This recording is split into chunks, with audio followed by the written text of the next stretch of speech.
Sveiki, brangiai ir brangiusios, šiandien norėčiau pasidalinti ištrauką iš knygos Insinu Jesu, kurią parašė vienuolis Benediktinas, kalbėdamasis gyvai su viešpačiu Jėzumi. Kuo norėčiau pasidalinti. Ką sako Jėzus mums? Ne privilegijomis, ypatingomis malonėmis ar mistinėmis patirtimis sielos pasiekia meilės tobulumą, o tik absoliučiu atsidavimu mano valiai, tik tikra mirtimi viskam, kas nėra mano valia. Šis gyvenimas greitai praeis.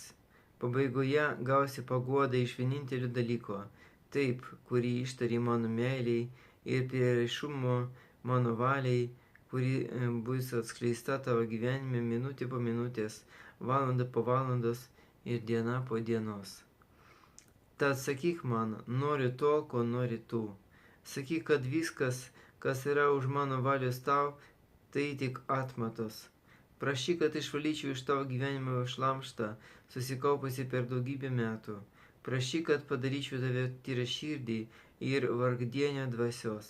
Ieškok tik to, ko mano širdis linki tau turėti.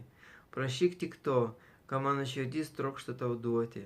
Iš to ateina tavo ramybė, iš to kyla tavo džiaugsmas, čia tavo išganimas ir šlovė.